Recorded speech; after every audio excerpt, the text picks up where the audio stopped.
রুগী এবং চিকিৎসকের মধ্যে যে সম্পর্ক সেটা আরও তলানিতে যাবে। এরা চিকিৎসক কেন, এরা ছাত্র হওয়ার যোগ্যতা নেই। আমার সবচেয়ে ঘেন্না হয় সেই সব অভিভাবকদের। পারবেন এদের হাতে নিজেদের শরীরটা তুলে দিতে? দুর্নীতির সঙ্গে মানুষের লড়াই। আর এরকম যদি একটা হতাশ প্রজন্ম তৈরি হয় সেটা কিন্তু বিপজ্জনক হয়ে উঠতে পারে। যত দিন যাচ্ছে নিট নিয়ে ডাক্তারির সর্বভারতীয় স্তরে যে প্রবেশিকা পরীক্ষা, সেই পরীক্ষা ঘিরে একের পর এক কেলেঙ্কারির বিষয় সামনে আসছে। যত সেই বিষয়গুলি অভিভাবকেরা জানছেন তত বেশি তারা উদ্বিগ্ন হচ্ছেন। চিকিৎসকরা তো বটেই, শিক্ষক, চিকিৎসক, অভিভাবক সকলেরই একটাই প্রশ্ন যে সর্বভারতীয় স্তরে নিটের মতোই পরীক্ষায় যদি এই বিষয়গুলি ঘটে তাহলে ছাত্রছাত্রীদের আগামীর ভবিষ্যৎ কোন দিকে যাবে।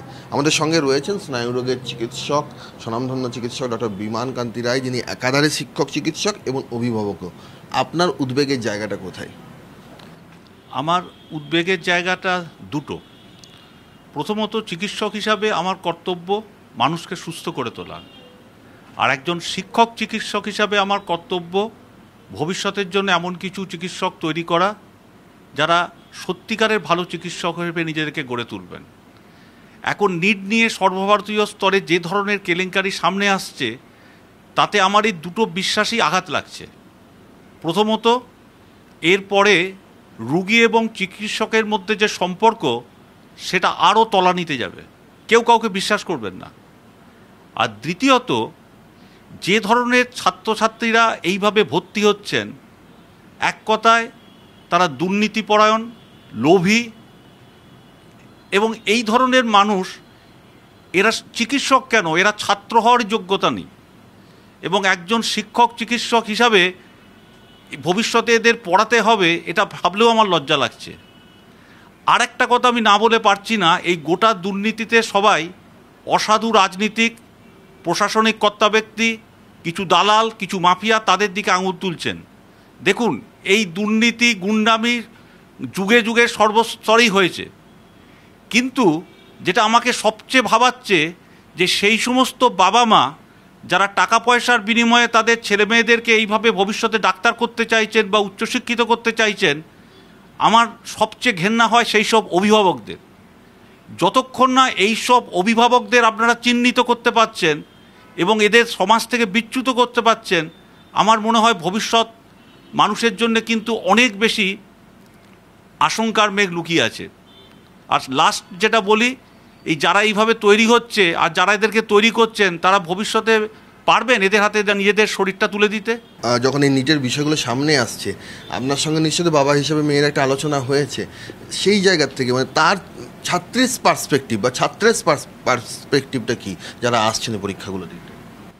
তাদের উদ্বেগের সবচেয়ে বড় জায়গাটা যেটা বারবার অনেকে বলছেন যে অনেক গরিব মেধাবী ছাত্রছাত্রী এর ফলে কীভাবে ভবিষ্যতে চিকিৎসক হওয়ার স্বপ্ন দেখবে। আমার প্রশ্নটা গরিব বড় লোক নয়, অনেক সচ্ছল মধ্যবিত্ত বাড়ির ছেলে মেয়ে যারা দুর্নীতির ধার ধারে না, তারাও আজকাল হতাশ। তারা ভেবে পাচ্ছে না কি করবে, কোথায় যাবে। প্রশ্নটা দুর্নীতির সঙ্গে মানুষের লড়াই। এক্ষেত্রে গরিব বড়লোক বলে যেটা বারবার বলা হচ্ছে, সেটা মানে বিষয়টা এমন যেমন আজ যে গরিব, কাল যদি সে বড়লোক হয়ে যায় সেও পয়সা দিয়ে এরকম দুর্নীতি করবে। এই জায়গাটায় আমি মানুষকে ভাবতে অনুরোধ করছি, বিশেষ করে সমস্ত অভিভাবকদের। কারণ আমার বারবার মনে হয় যখন কোনো ছাত্রকে পড়াই, যখন মনে হয় যে একে আর শোধরানো যাবে না, আমার কেন জানি না মনে হয় যে এর গোড়াটা হচ্ছে তার পরিবারে, তার বাবা মাই তাকে ঠিকমতো সেভাবে তৈরি করতে পারেনি, তার জন্যই আজ তার এই অবস্থা। তো এটা আমার মনে হয় গোটা সমাজকে ভেবে দেখার সময় এসেছে, শুধু এর ওর দিকে কাদা ছড়াছড়ি করে লাভ নেই।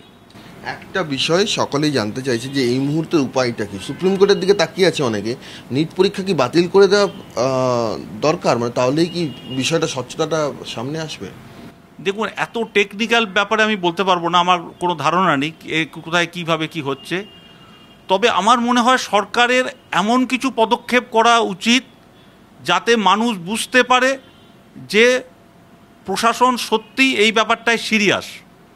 শুধু টিভিতে একটা বলে দিলাম যে আমরা চেষ্টা করছি, কিন্তু কর্মক্ষেত্রে তার কোনো প্রতিফলন নেই, তাহলে কিন্তু ভবিষ্যৎ প্রজন্মের এই কচিকাঁচাগুলো কিন্তু দিনকের দিন আরও হতাশ হয়ে যাবে।